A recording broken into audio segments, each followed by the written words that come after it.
Hello good people and welcome to Finance Skills Hub. Here we learn, we connect and we grow.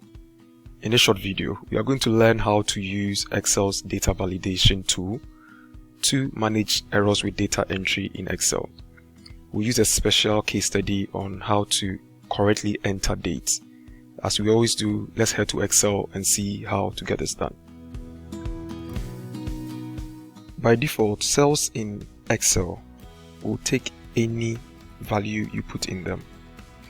Okay, but if you want to manage errors in data entry, you can go to data.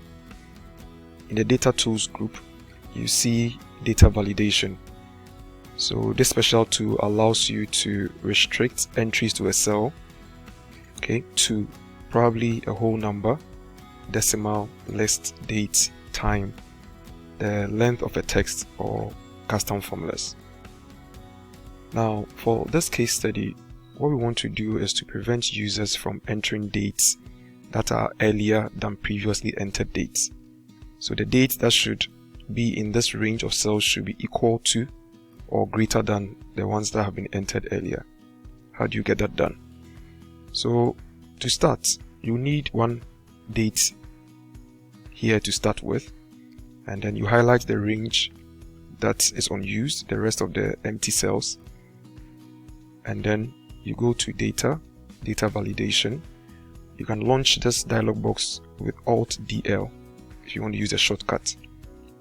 Okay, so with this highlighted, what we want to do is to change any value to a date.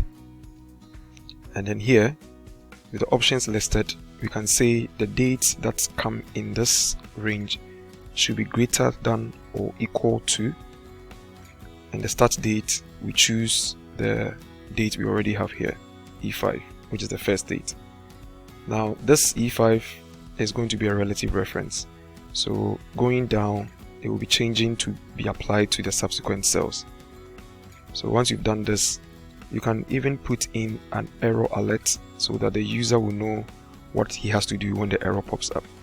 So error alert, you have the default stop, and then you can put the title, check date, and then the error message is enter date greater than or equal to previous date. Okay, you can change it as you wish.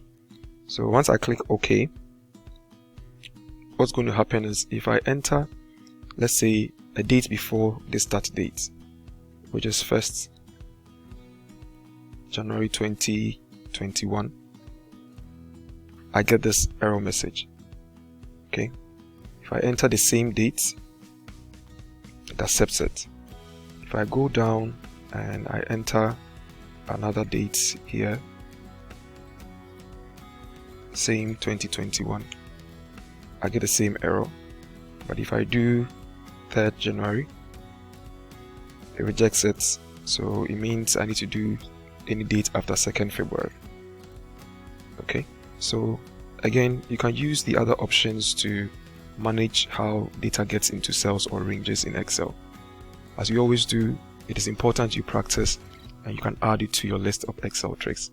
For more of these short videos, you can send add to this WhatsApp number. We'll add you to our broadcast list so you get the videos directly.